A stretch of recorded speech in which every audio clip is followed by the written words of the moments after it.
My name is Dean Vassy. You can find me on X at hashtag Kangas, Instagram hashtag Kangaroos Podcast. Tonight, I welcome back the girls, Claire Cozzy and Jacinta.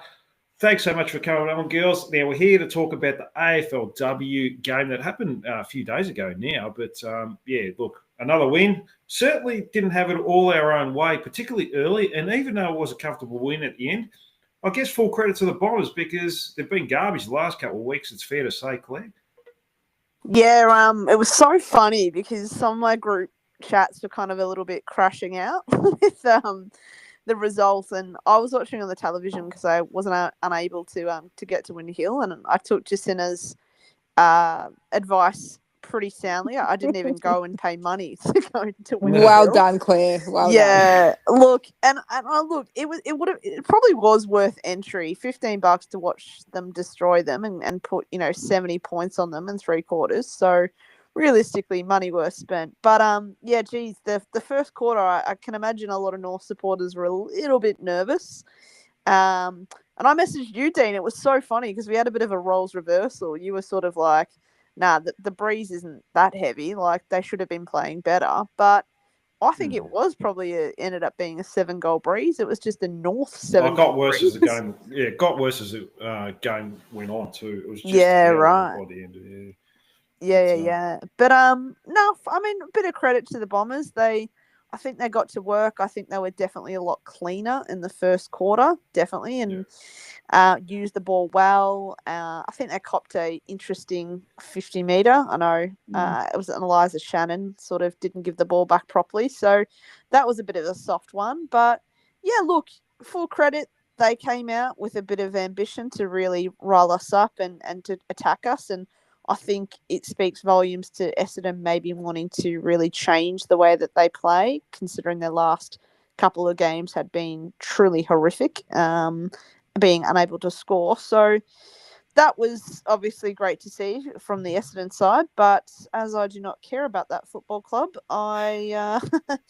it was good to see, if anything, the girls really respond to it. Like, the calmness and they're very composed. I didn't really see them break a sweat. It was more just sort of sticking to a system and coming out firing. I think they ended up kicking like 6-4 in one quarter, in the second quarter. So bit of a scare, Dean, but pretty happy with the results. And no real stars on the field. Like, I think it was just a really grinded out win on the road that you kind of just need to get done mid-season. So proud of it, and fascinated by their response. No, fair enough. And I think it's important to get tested because it felt like it was happening too easy for us there for a few weeks, and we need to be challenged because we want to be ready, and there might be a challenge from a team in finals, and we want to be prepared for that, I guess, Jacinta. I think that wind against us was probably a good thing because without that wind, they obviously don't get that 3-4 goal lead. So I think it was good. It was a good way to, I guess. I mean, you saw Crocker, I guess, play around with the matchups a little bit, like throwing Sheila back and doing things like that. I think it was just a good way to actually. I mean, you can talk about all these things, all these strategies in meetings, but unless you actually do it, you don't. I guess you don't really know. So, no, I think it did work well. I was really surprised by the way Essendon played in that first quarter. I know they had the win, but I think they were generally pretty good around the ball as well. So, I mean, good on them, I guess. I guess good on them. But I think it was really good. It was really good. They really toughed it out. I think there was some moments where I thought, I mean, Bonnie Too Good probably could have punished us a bit more. I know she missed 2 or 3 shots. So, yeah, we got away with a couple. They also got away with a couple. Talia Randall missed 4 shots, I think, and they're pretty easy shots too. So, but yeah, no, I think the test was good. I think it just reinforces it a little bit that no matter what the position, they can come back, they can do it. And then even against the wind, I think Tess Craven kicked one against the wind. So I think that's also good for the confidence. So they're not only playing against Essendon, they're also playing against the wind, and they're still able to hit the scoreboard. So I think, I think all in all, they did pretty well. And you could even see they were trying to handball their way out of defence rather than kicking into that breeze. Sometimes it didn't really work. It was a bit fumbly back there, but the intent was there. So, no, I think I would be happy to play like start every game a couple goals down just so they can be tested. But that's no good for the nerves, is it? Hey. No, definitely not. Look, we're always confident that they're going to, respond. Like I was always confident they were going to respond. But yeah, look, first quarter was definitely a test. I was sitting in the stands in the first quarter, so maybe I didn't feel the breeze as much. I thought, Essendon were very good. They got first hands on the ball. They got the ball out of the middle, a little bit fumbly, a bit panicky sometimes. Their pressure was quite good. They maintained possession quite well. Their skills were a lot better than us, particularly early. But I guess they just know how to play the ground as well because, it's always been windy at Windy Hill. No pun intended, but it's always been like that. But at the end of the day, players like Riddell, Garner, King, Mia King, and the senior players, they make a difference in the end. You can't keep them down for too long, can you? Even if they have a bad quarter. I mean, eventually these players are just going to respond, Claire. Yeah, pretty mature response, I would have thought, Dean. Like, really, like I said, kind of grinded it out. I think they also very much changed their game style and went with the more run and carry. Like, if you even look at sort of the stats of the game, I mean, we had 39 inside 50s and we had, I think, 13 more than the Bombers. But also, I think our biggest thing was our marks. So Bombers ended up having 46 marks and we had 27. And I think that came down to the idea of how we wanted to play. And that was through not kicking into the wind, but looping up and going through sort of transitional handballs from, back 50 into forward 50, which I thought was really interesting. But yeah, I mean, the spread to me looked really even in terms of, like, we know obviously Riddell clocks in and gets her standard 28 or whatever she ended up getting on the day. But it didn't feel like to me throughout the game there were too many mids. It was just an even distribution of the load. I think Mia King ended up having a pretty decent game. She ended up getting, I think, 22, Garner 21, Riddell 28, which is pretty par for the course. But yeah, it felt a lot more spread between the Shurins, the Smiths. Tess Boyd had 16, which is not bad from her. I did notice that we did a bit with Bella Eddie. I saw her play a bit of half-back role. Maybe that was just a different way of kind of clogging up the defence. I know Kate Sheila sort of rolled back sometimes. Into the wind, Yeah, into the wind to kind of plug some holes. But considering, I think, trying to get Emma King back in and really making sure she got a bit of game time, I think that was the aim of the game. It really was pretty obvious to me that we would have loved an Erica O'Shea or a Taylor Gatt with a bit of run and carry out there. I think we missed a bit of that from the half back line. I think that's why maybe potentially a Bella Eddie was kind of playing that role. But in terms of, I guess, what we set out to come and do, which was to get the win and to win convincingly and come back from maybe a staggered start. I mean, it ticks all the boxes now, which I think is great. I think it's great that Emma King got that goal for a confidence booster. I think that's up for goal of the year, that one as well. So good on her. And she was able to get unscathed with 63% game time. Amy Gavin Mangan as well. We've been managing her. She was on 61% game time. So, yeah, look, pretty decent result, I would have thought, especially, I think, what are we, 7 or 8 rounds into the season now?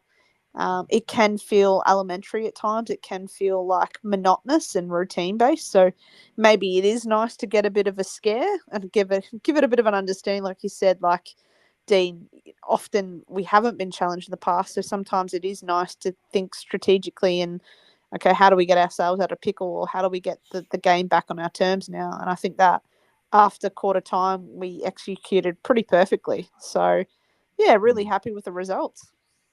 Yeah, you might have bad quarters and bad moments, but the system is what holds up, and that's what holds up for good teams. And we never went away from it. And it's interesting to look at the stats. We had just as many handballs as kicks because of how tricky the conditions were. I think it was 142 kicks, 139 handballs, which sort of says something how windy the conditions were, and we had to try and run and carry, especially in the first and third quarters. And sometimes we got found out, but it's good to get challenged in different conditions because we don't have the luxury of playing at Marvel or anything like that indoors. So we have to play on suburban grounds, and sometimes you're going to get really howling winds, and particularly this time of year in spring with the pollen in the air. Now, Jacinta, Claire mentioned Emma King. She comes back in, kicks one of the goals of the year in the second quarter, as well as does some great work around the ground with her tap work. It's not a bad play to get back in your team right now, is it? Especially with injuries. No, she was really, really good. I think she has a different presence in the forward line, and then even her ruck work is just really brilliant. I think I probably forgot. I mean, I always knew she was good, obviously, but yeah, I think she makes such a big difference. Even some of those taps that she had done in our forward line, I think she just, yeah, she helps those forwards out so much. And I actually think, because I was surprised, because I think Bella Eddie was playing in the middle a little bit. I know she got a couple center clearances as well. So I think if you had put her up forward with Emma King rucking the way that she was, I think she might have snagged a couple goals as well. So she might have been a little bit spewing that she missed out on that one. But yeah, no, she makes a really big difference. And I think she also kind of still, I think she just helps because I know we were saying how Sheila went back a lot as well. So Emma King could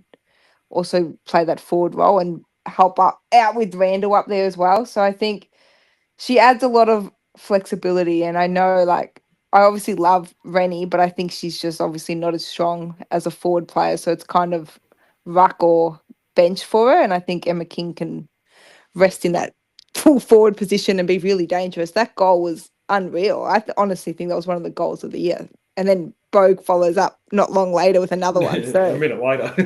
yeah, exactly. So it was a good patch. It was a good patch of footy, but yeah, no, she's really important for us. I'm really glad that she got to have a decent run around, and I'm sure that they'll probably still take it easy again next week, and then the week after maybe fire her up on all cylinders.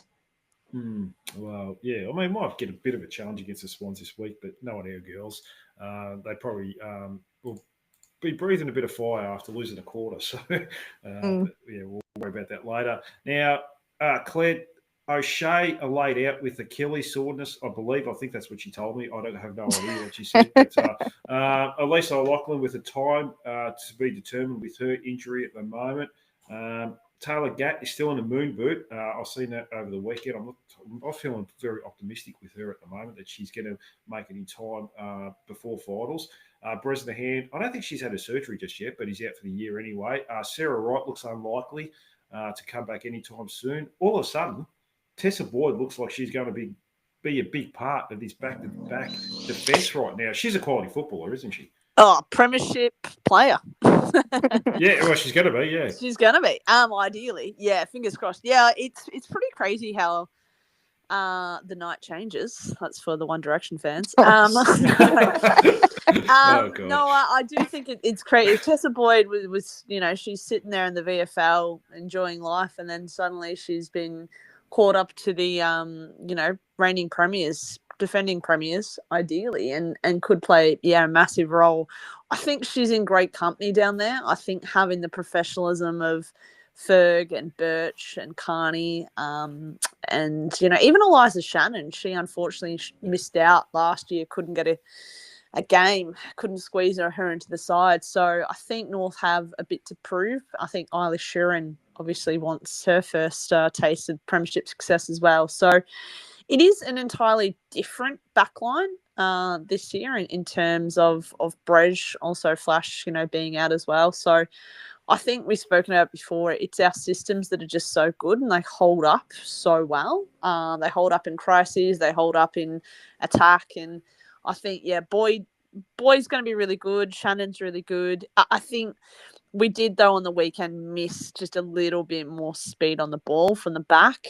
And normally you do get that out of Erica O'Shea. So I don't know whether Croc's gone full Chris Scott here, but that's, I think, the second or the third time this season he's done a pretty laid out. Like Vicky Wall was a laid out against Carlton. O'Shea was a laid out against Essendon. I'm sure he had a laid out earlier on in the year, and I don't know whether it's like he's had a couple, yeah. Yeah, he's had a couple, which I don't know.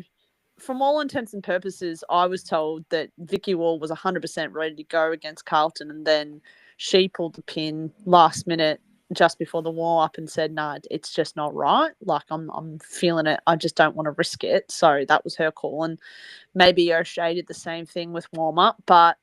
Yeah, I don't know what he's doing there. I don't know if Croc's playing funny buggers or anything with that. But look, it did give the Irish girl, Amy Mangan Gavin, another shot at it. And the great thing about North is at the moment is you can kind of risk playing, new players to the game because the systems are just so strong and the structures really hold up. Like when you think about it, we really wanted to get out of that game. Yeah, we wanted to get the win, but we just wanted to return Emma King with match fitness and get her back on. And then we also just wanted to cover our losses in terms of like not having O'Shea out there. So yeah, it's an incredibly well-oiled system at this point, and it was tested and it was challenged, and it still held up, which speaks volumes of the, I guess, the institution that is the North Women's Football Program down there at the moment. Definitely. And one of those players that is part of the system and just coming this year, you sort of mentioned Isla Sheeran, Claire, but and I know I've talked her up all year, and I've even might have mentioned that she's an upgrade over Emma Carney from last year, but she's one of the best when it comes to rebounding from defence. She's had to play the whole for the team each week when there's been injuries. She's played midfield when we haven't had Garner. She's played wing when she has had to. Now playing half back, and she's so strong in her hips. She breaks tackles. A very important recruit, Jacinta. Yeah, I think she probably had her best game for us on the weekend. She the first quarter she was a little bit slow, but then after that, I think she really she stuck her tackles. I think she plays that. I think even on the AFL website they said that she's like a Miss Fix-It, and I actually think that was pretty accurate. I think she does kind of just fill the holes, and at the moment we've kind of had a nice mix of injuries across the park. So she's kind of been on that half back. She's been in the wings. She's been in the guts. But yeah, no, I think she's been a really really good pickup. I thought she would be handy, but she's gone beyond my expectations as well. So yeah, she stepped up after that first quarter where we kind of got a little bit not belted, but just we were just under the pump unexpectedly. So she really stood up and made a big difference. So yeah, I think that was a really, really good bit of recruiting. I did not expect. When they got her, I thought, oh, beautiful, like that's a great pickup. But yeah, it kind of came from nowhere. I don't even know if there were any rumors going around that we were going after her. So yeah, no, that again, she did really well. She's been a really important piece, filling in all those holes. I think, I think that second quarter she really got us back on track. She had 10 touches or something and just steadied us out a little bit, I think. Yeah, definitely did. Similar to Libby Birch as well. The year before, she sort of came in last minute as well. Apparently, from all reports, she was going to Hawthorn and then spoke to North, and within 24 hours, was at the club. So yeah, pretty similar to Isla Sheeran there. Claire, I really like Amy Gavin Mangan. She reminds me a lot of Neve Martin. We lost her, but her pressure is really good. She's got pace, smart footballer, especially at the end of the third quarter. She read the situation early and took a couple of bounces, got the overlap with Tess Craven, made a certain goal. It was a very smart play, but I just really like her pressure. She's a very good forward half player. Unfortunately, though, when we've got a full list, she probably misses out on getting the game, doesn't she? Yeah, I love that you brought up little Neve Martin. I miss her. I think she's back studying in Ireland, but I know she's on the inactive list. But ideally, if she wants to come back to football, we'd love that. I like. You know what I love about Amy Gavin Mangan? She really has a dip. Like you can just tell that she really thrives off the contest. I think again, Crocker's given her free rein. Just said run and carry. See what you can do with it, back yourself in, which I think is probably some of the best advice that you can give to the Irish because they are speedy and they're quite agile as well. So, yeah, it's really interesting in the sense that, she's only, I think, I'm just looking her up now, she's 26 years old and she kind of comes in like, Alice O'Loughlin's out for a bit. We don't know what the hell's going on with her liver. Like, we know she's okay. but we went very. I don't know do we know what's happening with the liver situation? Has anyone got any? No, still got TBC as far as Yeah, estimated returns. So it yeah, might be just monitoring the situation. As yeah, far as I know, absolutely. they probably don't know. Yeah, That's it's my guess. probably more She information seems than. all right. Like she looks fine from what Yeah, I've seen. yeah. But Well, she was taking photos and everything on the yeah, weekend, that's so right. maybe she's mentally all right. But obviously, when it comes to her fitness, we're not entirely sure. But yeah. Look, it's just good to have those types, isn't it? Like it's good to have the Amy Gavin Mangans in that forward line, small little kind of pesty forwards that are fast, that can put some speed on the ball. That are given a bit of a license to run and carry, which I think is a huge part of our transition game. So yeah, I really like it. It's hard to believe that she's only played 3 games. I think again that's probably a testament to our structures. I think she was if she was at a different club. I think maybe she wouldn't have stood out as much. But I think because the club does a really good job of know your role, play your role within the larger picture of North. I think she does it pretty well, and I'm just looking forward to Dean, them all playing together. We're yet to have this season all the 4 Irish girls be able to play together. So I'm hoping, ideally, Erica O'Shea comes back in this week and we've got the Irish quartet that goes down to Tasmania. Because I think not only would it be good, but like Tasmania this time of the year, it feels like, it could be potentially like Ireland for them. And I really feel like they'll come into their own with, O'Shea, Wall, Amy Gang. I keep on getting her Gavin name wrong. Mangan. Amy Gavin Mangan, and then also, of course, Bogue. Can you imagine that 4 Irish girls Ooh. together in Tasmania? That's going to be a good In time, I reckon. Tasmania. Yeah, it's very niche, isn't it? It is. We're basically the North Melbourne, Tasmanian, Ireland kangaroos at this point.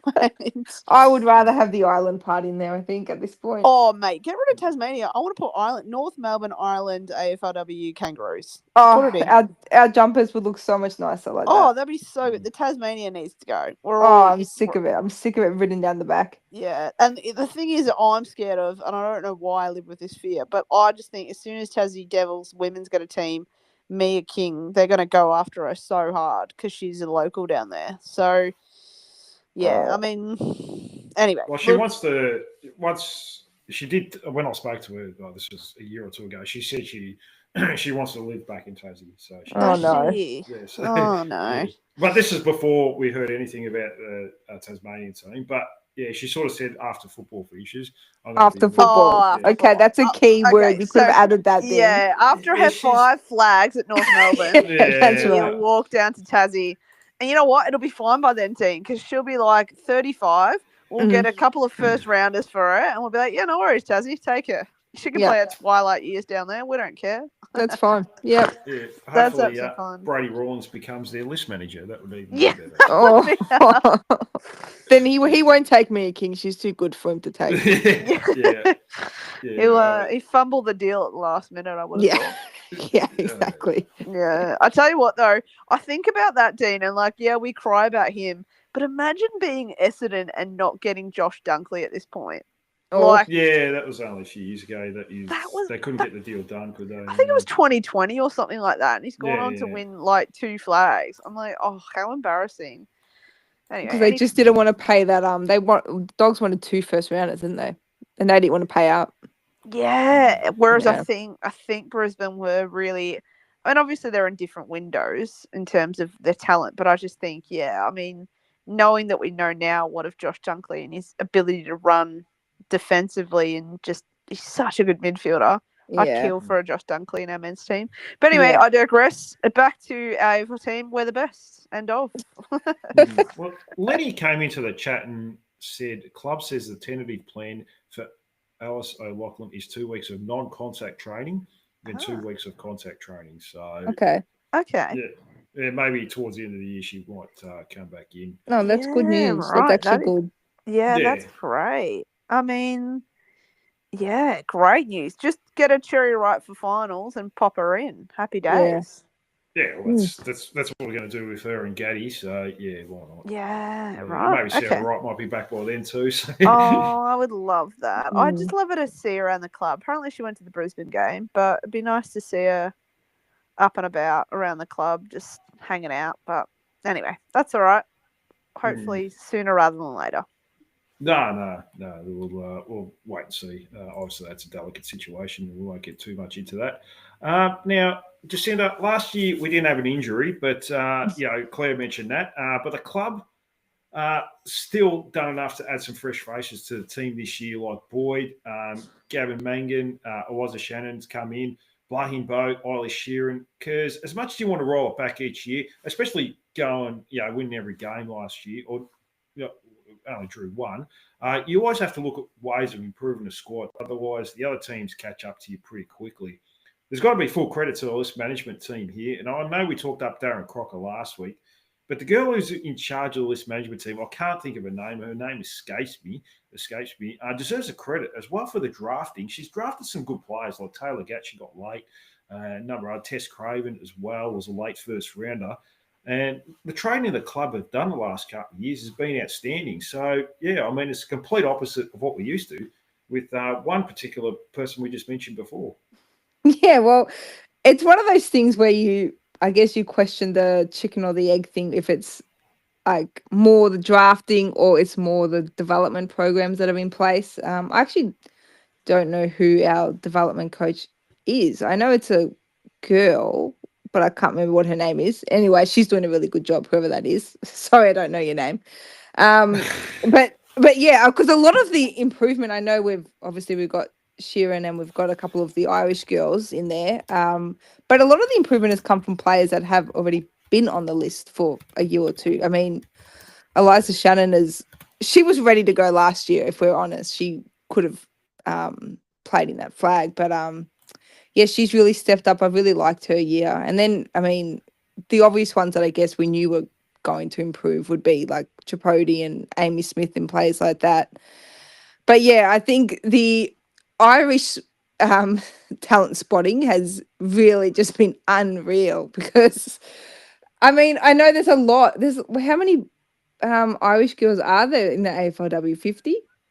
I don't know. Anyway, there's a lot. I don't know. I don't know. I don't know if it's close to that. Yeah. Okay. Well, because I think we've really smashed it. I know there's a few good ones, but I mean, if you just look at the ones that we've got, any club would kill for them. So, but yeah, I mean, I think obviously the drafting has been unreal, but I think, getting to play with Carney and Garner and all these players, and even you bring in players like Birch that bring in, all their premiership experience and things like that, that is just like an immeasurable amount of, I don't know, like growth that you get from that. So, I think the whole system that they've built around, I guess, improving the club has just been next level. I don't think any club is doing it better than us. So, that's full credit to everyone involved in that.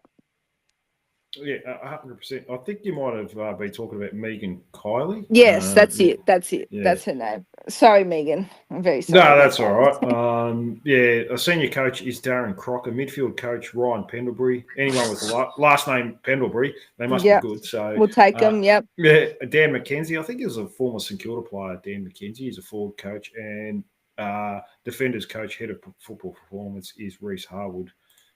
He's been there for I think since the start, Reese Harwood. So but what do you think, Claire? Do you think it's a combination of everything, drafting, trading, and development? That's why we've become such a strong team. I suppose that's why Geelong is such a strong team.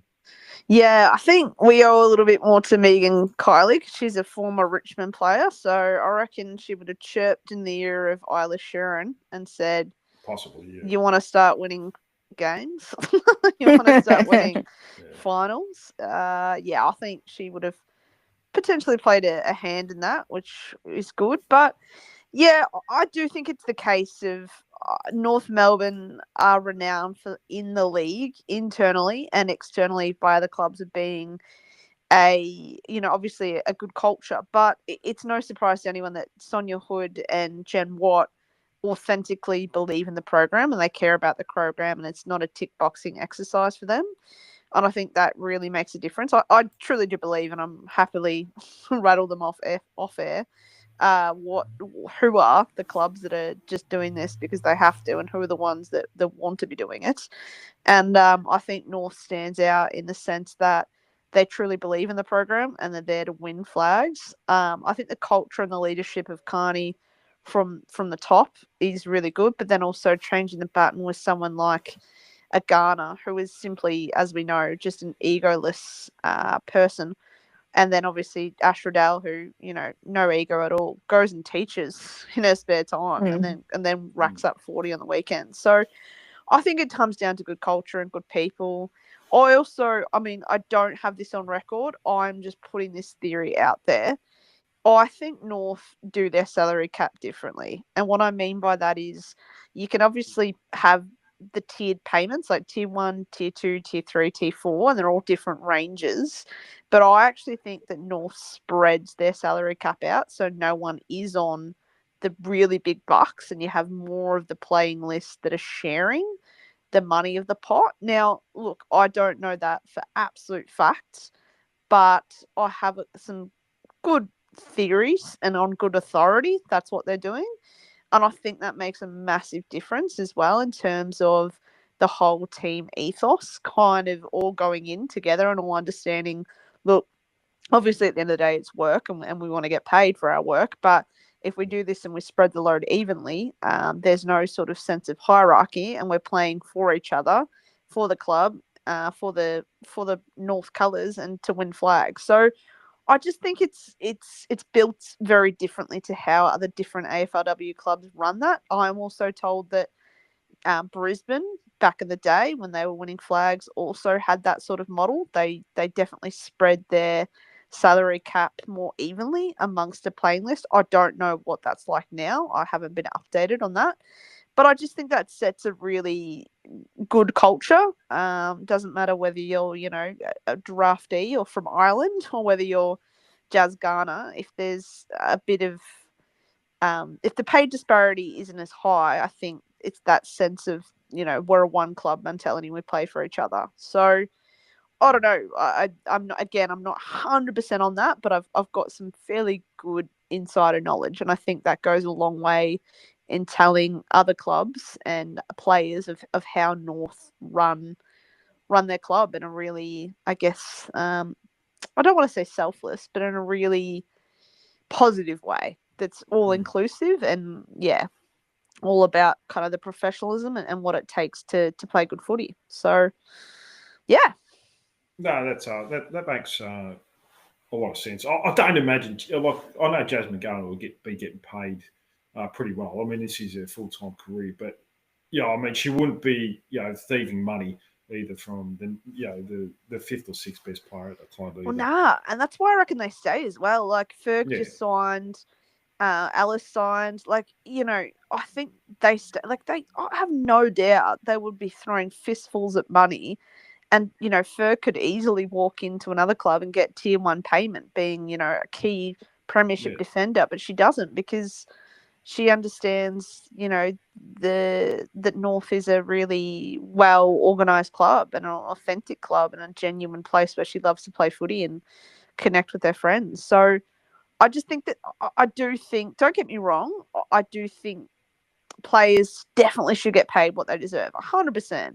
I'm all for that.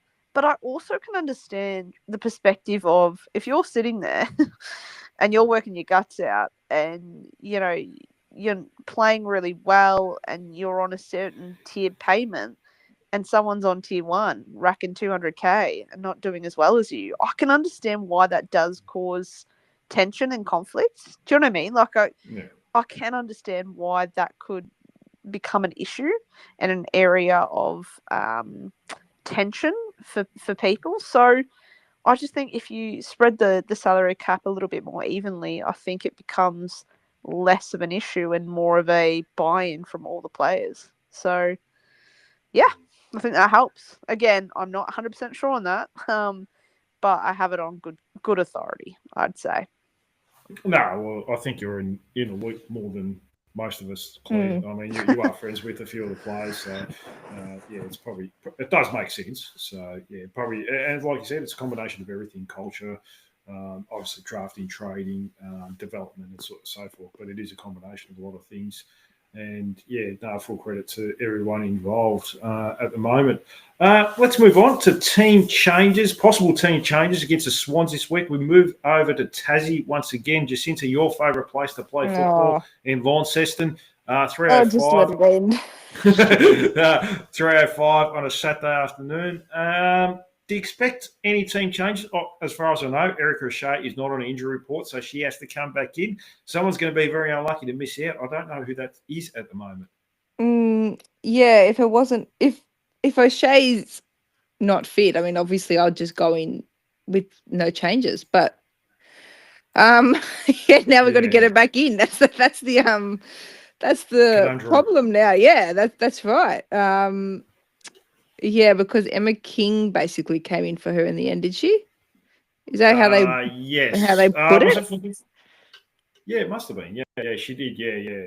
Yeah, so it's I think Gavin Mangan was a late inclusion for Erica O'Shea, wasn't she? So. Oh, okay. Well, then I guess she'd be the one that comes out, but that feels really rough because I think she's actually the games that she's played. I actually think she's done a really good job. So I guess she's probably the one that comes out because Emma King's not really a like for like, obviously. But yeah, the 3 games she's played this year, she's been really good, Gavin Mangan. So yeah, I think she'll be the one that drops out unless they want to. I know Sydney they're pretty decent unless they want to give somebody a rest and then put O'Shea in. But yeah, I don't think they'll do that. They don't seem big on the resting policy. So yeah, I would say Amy, unfortunately, is going to be unlucky this week. Well, certainly, that's probably the one that looks likely to miss out. What about yourself, Claire? Are you thinking of similar lines or anyone else maybe possibly resting? Yeah, I was just looking at this because I was looking at the temperature and the weather scheduled for Tassie for Launceston. It's 18 overcast, no rain, which is good. So I think they will keep all the talls, that being Sheila, Randall, and King. I think, Gavin Mangan will unfortunately drop out for O'Shea. And I think having a look at Sydney's backline, I think they'll look to really push the height factor down there. They've got a couple of good key defenders like Tarrant and McAvoy, but I reckon it wouldn't surprise me if someone plays a decoy role on McAvoy because she's pretty much their only big transition player across the halfback or down there. So that'd be very interesting. But I reckon they'll look to squeeze Sydney in terms of height because I just don't think that they can cover them. So if they rotate Sheila, King, Bogue, what's it called? Kingy down there. I think they'll really push them. And I think we'll cover them pretty well across the centre. I'm looking forward to watching a little bit more Zippy Fish. The old Lulu Puller, who used to be a North Melbourne girl. Yeah, she's had a decent year. Yeah, definitely. I think won the win. Yeah, she's done all right, but I know that they've got a couple of young guns, Sydney. Like, I really liked Grundon. Obviously, Malloy can get off if she can get on her motorbike, she can kick a couple. But Montana Ham, she's quite interesting to watch. So I'm looking forward to it because I think Sydney really pushed Adelaide last week. And I think they did a pretty good job over there, albeit that Adelaide were down a pretty, Randall didn't play Munyard. They had a couple of key outs, but yeah, I'm really hoping 2 weeks in a row North look, I still want to beat them and I want to beat them well, but I don't mind a challenge, Dean. I quite like, the Carlton game. I think we're all a little bit like, okay, it's on here. Maybe they'll give us a run for our money, and we just ended up stomping them from pretty much the get-go. Whereas I'd like to see a little bit of back and forth, and I know Sydney got a bit of a jump against us last year. I think they kicked the first 3 goals and then we responded and ended up beating them by 60. But I'm interested to see how Scotty Gowans goes against North because this is his pretty much North 2.0 that he's tried to craft up in the New South Wales state. And I'll be fascinated because they can run these girls. Like, as in Darcy Maloney, she's a former Cat. She can play. They got a bit of talent on every line, which I'll be really interested in. I think we've matched them and we cover them quite well. But yeah, I'll be really interested to see how the match kind of plays out and what Scotty Gowans throws at us, knowing that he has for some time been a part of the four walls of Arden Street. So I look forward to a bit of strategic manipulation and things going on there, which I don't think we've faced much this year. So should be interesting. No. Jacinta, have you got similar thoughts to Claire there? Do you expect a challenge from the Swans this week? Yeah, I think I really actually like their midfield. I like Gardner. I like Fish, even Ham.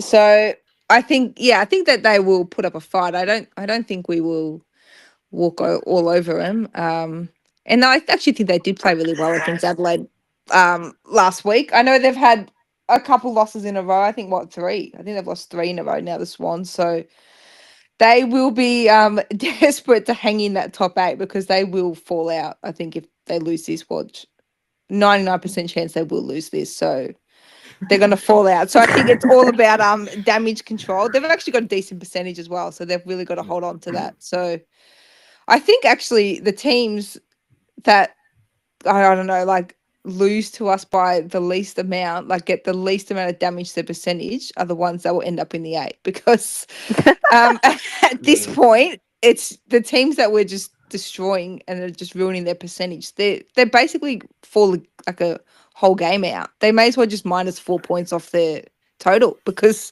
it's just getting that bad for them. So yeah, it's an important game for Sydney. They really need to hold on. So, but yeah, no, I think they'll do a bit of a challenge. They'll work hard. I think that they've come a long way in that sense. Yeah, I think last year they were a little bit flashy and losing, but still flashy. So I think this year they're definitely they've got some more effort in there. So yeah, no, they'll push. They'll push. That's all I can say. Yeah, I think they'll be competitive for periods of the game, but there'll be periods where we just we turn it on for 5 or 10 minutes and kick 3 or 4 goals or something like that. We kicked 10 goals per game for fun, really. I mean, our forward line's just too potent. We're getting 30, 40 inside 50s per game as opposed to the other teams half that. And they're battling hard, but eventually the dam just breaks, like we've mentioned a few times over the last weeks. But Claire, what's your final prediction for the game? It really depends, I think, on if Chloe Malloy is able to put. Who will they put on Malloy? Do you reckon Ferg or Birch? Yeah, Fergs usually gets the best. Yeah. Just to release like Birch. Yeah, so she can run and carry. Yeah. Yeah, and just intercept as well. So yeah. Give me a second because I just want to have a look at who their goal kickers were against Adelaide because they kicked.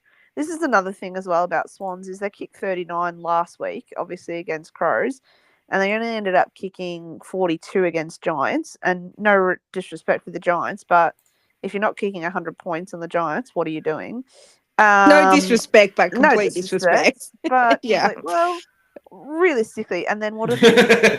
yeah, what are they? Shit if you can't. Well, no, take it. Well, if Giants take AFLW seriously, I'll take them seriously. I'll tell you what, that's my deal. Yeah, like, no, that's fair. Do you know what I mean? Like, if you as a club stand up to universe and take this sport seriously and go on to do something and really invest in Wynnum's problem, I'll be the first to apologise. But until you do that, I'm not going to apologise.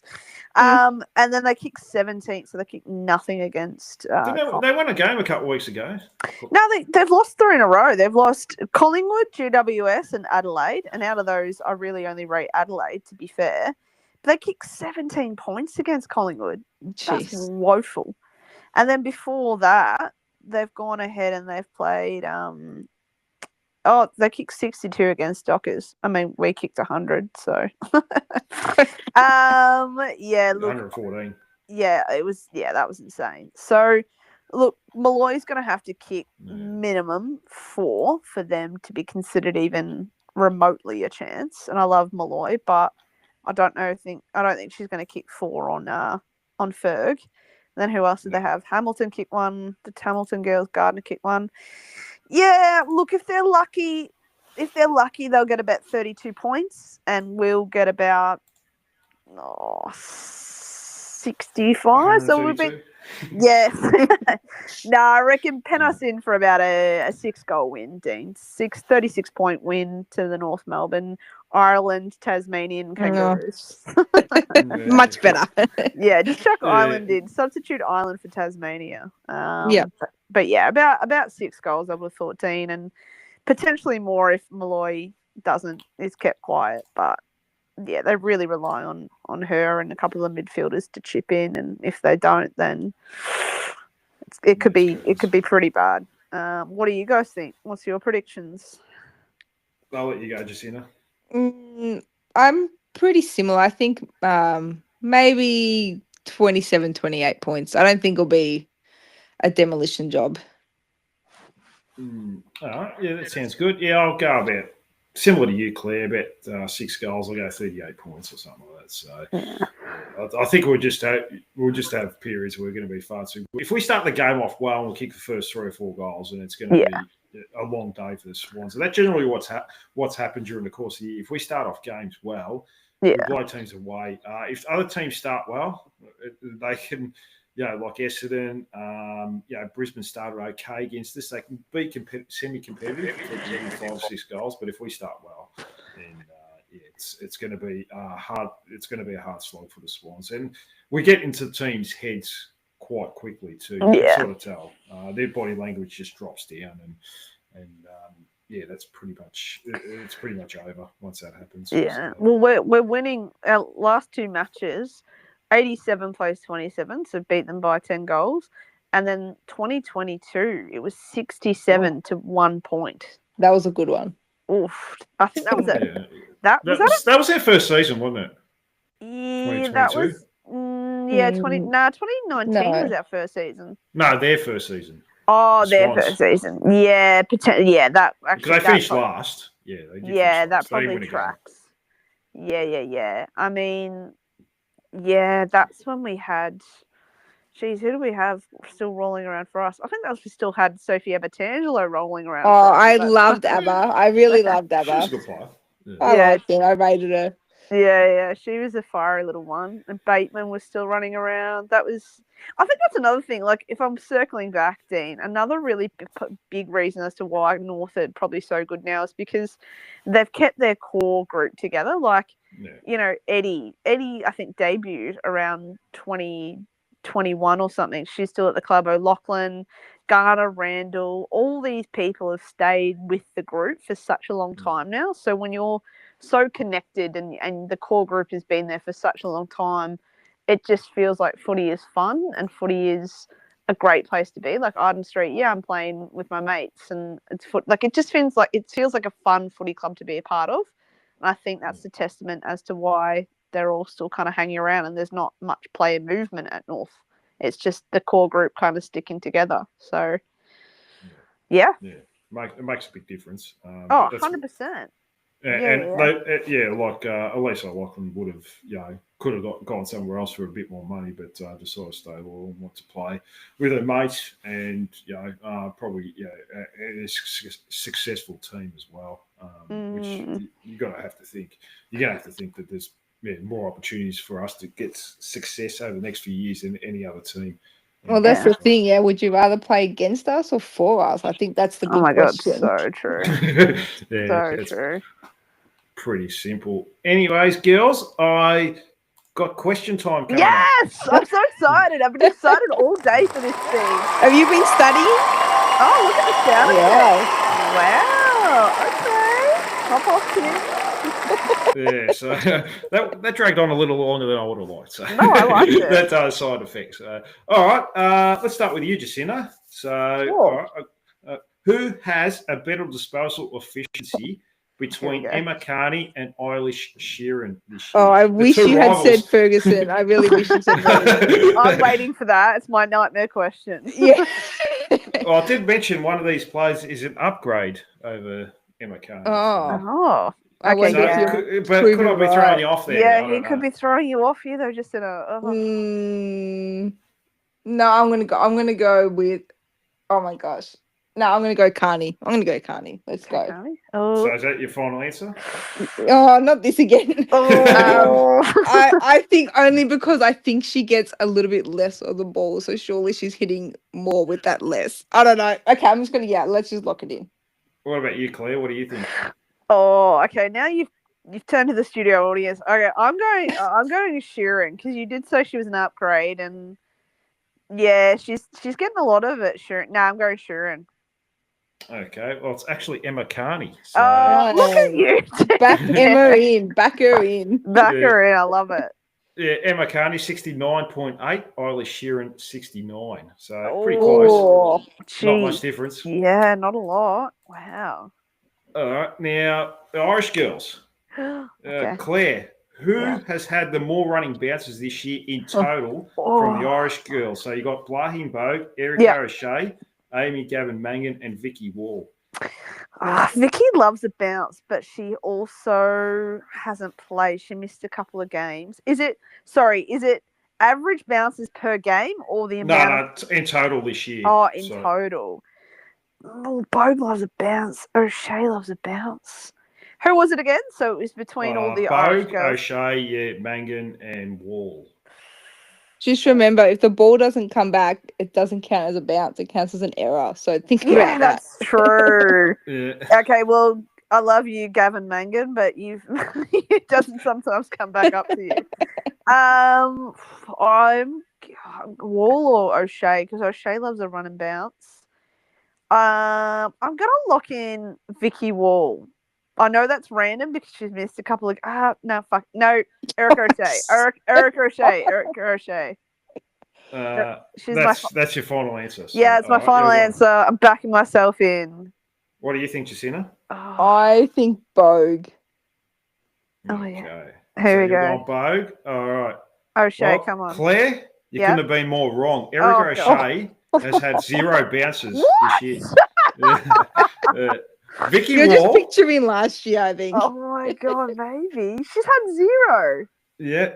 I think she bounced it once, but like you said, Jacinta, it didn't bounce back up to her. So. Oh, I tell you Yeah. what, I'm a fraud. Do I even watch these girls? Who knows? Yeah. I need to be called out for this behaviour. Vicky Okay, so, Wall yeah. has had 2. Okay. Ooh. So it's down to Gavin Mangan and Blahin What? Bogue. Gavin Mangan's in the top 2 And- position. No Blahin way. Bogue has had Yeah. 3. No Oh. way.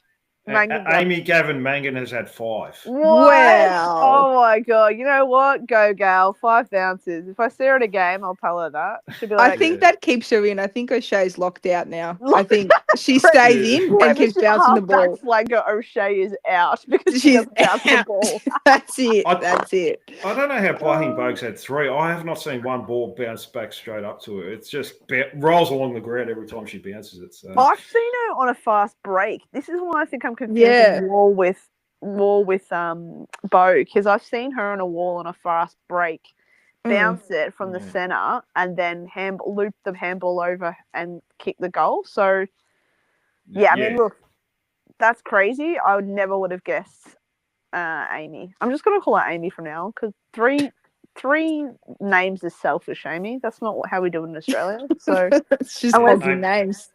yeah, 3 Amy Mangan. names. 3. Yeah, That's, yeah. I mean, good on her. Look, Luke. But it's Davis. like Luke Davis-Uniacke. Really. Yeah, but like LDU rolls off the tongue. Yeah. What's AMG? AGM. AGM. AGM? All right, that's it. I'm going to call it AGM from now on. Yeah, it's not AGM. bad. That's a lot easier, respectfully, AGM. So AGM, congratulations on your 5 bounces. Incredible. I love it. I'm here for it. Good for her. All right. So next one, Jacinta. Who is averaging more 1%ers this year between Libby Birch and Jasmine Ferguson? Oh, it's a Fergo question. It's a third question. Of course, I'm going to have a question about Ferg. So But it Oh, could be the reverse. He could be throwing you off. everything tells me that it's Birch, but because you just love Ferguson, I'm going to go with Ferguson. I'm going. Oh, I'm I going. know. He's going I to have flip to. it. He's flipping the Oh. script. I don't that's, know. that's your final answer, is it? Yes, Yeah, yes, yeah, it is. Ferguson. All right. What about you, Claire? What do you think? Oh, I think you're flipping the script. I think you're 100%. Birch. Lock in Birch. Are you sure? Well, no, I'm never sure because I'm never ever sure, but I just feel like maybe tonight's the night you flip the script. So I'm just going to have to lock in Bold Flag Birch. Well, you read my poker face there, Claire. You were right. Yeah! So Libby, Oh, well done. Libby Well Birch, done, you got 3.3. Oh, nice. Jasmine Ferguson, 2.9. So, Oh, yeah. Jazzy Ooh. Ferg. Still, is she your fave though, Dean? Is she your fave? Well, my other fave's not playing at the moment, so Yeah, okay, I right. like these down defenders that just do a job for your team. Nothing flashy. Yeah. So she's such a nice girl too. That's what makes it hard when you talk to some of these girls like Bella Reddy, Yeah. Ferguson, and a few others. It's just like, Were you sad that Harris, like, this is still in the same vein of questioning, like Harris Andrews, I think I would have given him nearly BOG on the grand final, and I just don't think defenders get the flowers the same way that mids and forwards do. He was unbelievable. But his whole final series Yeah. was unbelievable. Like, I think Kane Corn said he had 20 intercept marks in the finals. Yes. Like, that's crazy. Yeah. Without him, they don't even get close to winning the flag. There's no doubt about that. Yeah, I agree. I think he was incredible down there. And I think I kept on thinking, sorry if I'm going off a little monologue, I kept on thinking all throughout the grand final, the difference between a Harris Andrews as a captain, you know, his speech at the Brownlow with the Jim Steins Award, his performance in the finals, and I thought, they've got Harris Andrews and we've got Jai Simpkin, like chalk and cheese. Do you know what I mean? Like, and it makes a big difference. Yeah, it does. Like, I'm talking from a leadership point of view, a man who's going to stand there, be dour, be selfless, you know, really act like a leader of your club. And I just thought, God, like, and again, I'm not having a go at Jai as the human and as the person behind the footballer. I'm sure he's a lovely bloke. I'm sure if we got a beer together, I'd be like, yeah, you're a fantastic guy. But as a leader, I just kept on thinking time and time again the difference of a Harris Andrews and a Lachie Neale versus what Zach Merritt, what Oscar Allen, and what Jai Simpkin are doing at the moment. I'm like, they're not leaders compared to that type of leadership. But anyway, I'm very sorry. We were talking about defenders. We're talking about Ferg.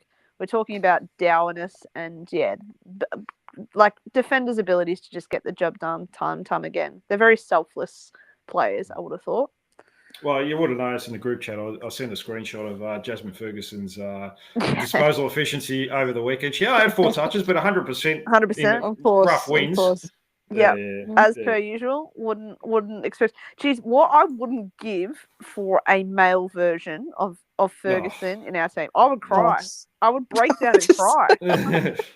Like, I do that sometimes when I watch her, and and they're just thinking the men's program. We don't have anyone close to that. So, I'm like, imagine Ferg going up to Logue or going up to Cora and just being, have you thought about just doing some one-on-one defending? Have you thought about, I wish you would. I really do. just putting an arm on, getting some body contact with the flag, getting goal side guys. I don't know. Just a thought. Just a thought. Yeah. I don't know. Throwing it out there, hey. Yeah, just throw it out. Just a bit of advice, you know? No, that's not bad advice. We'll keep going on here. Claire, I think you're up.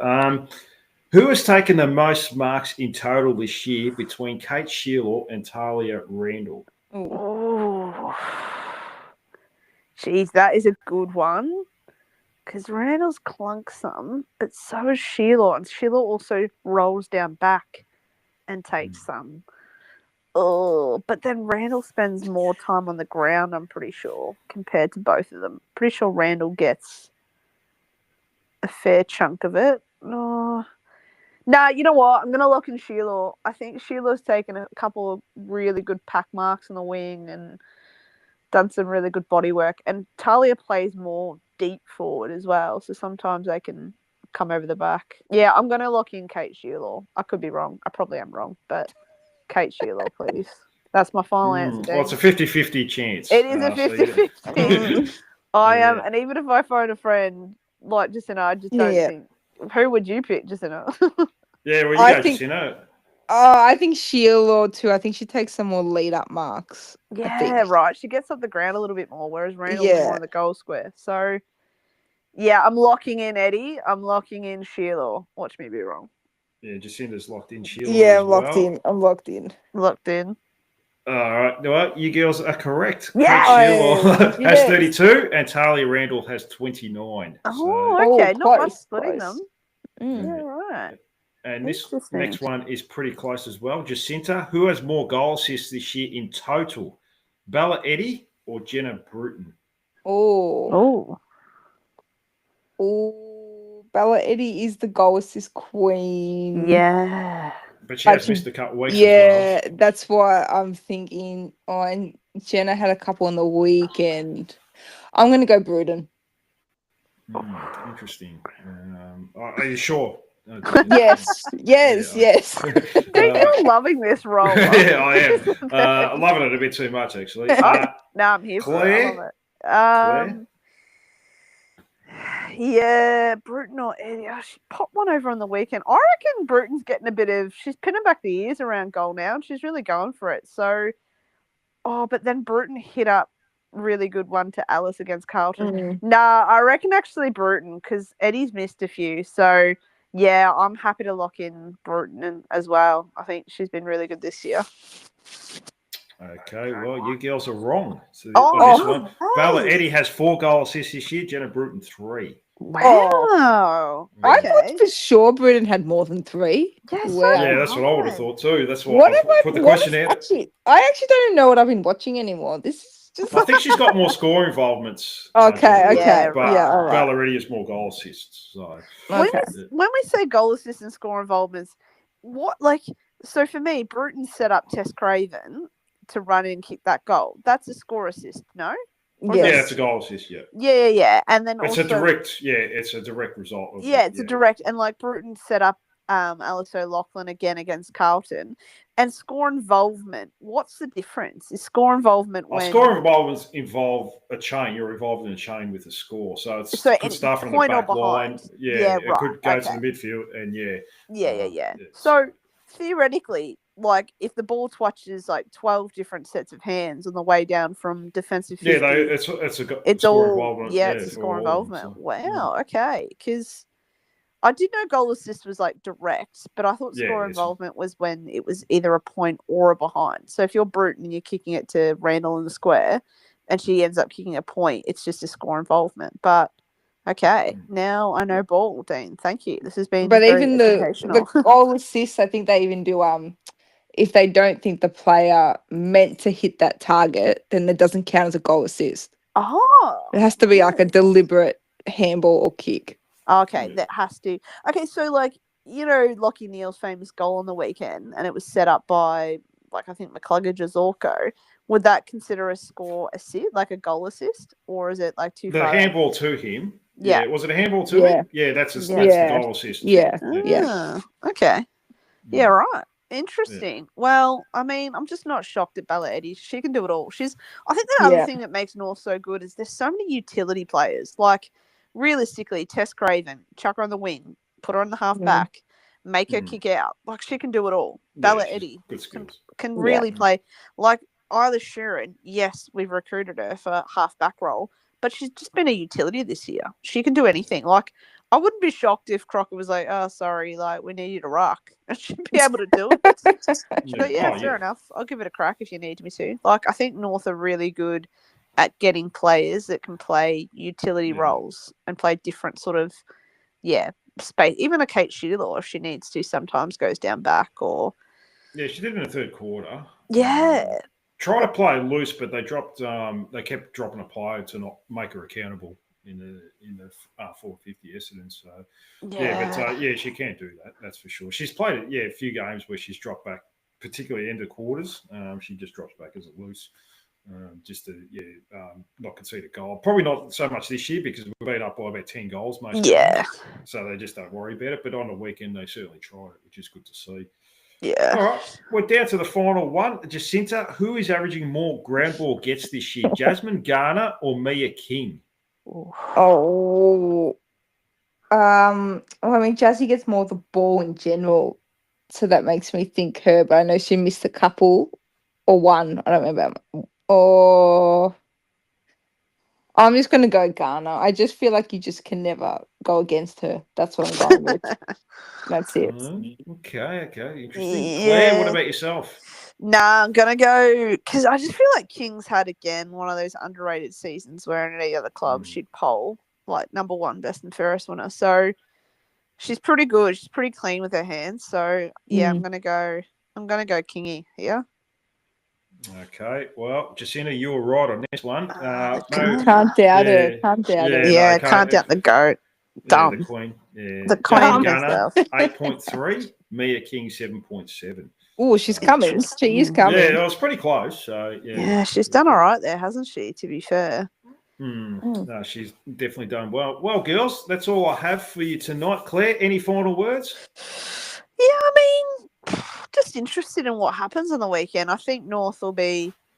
I hope it's competitive in the sense that we still smash them by 10 goals. But I hope.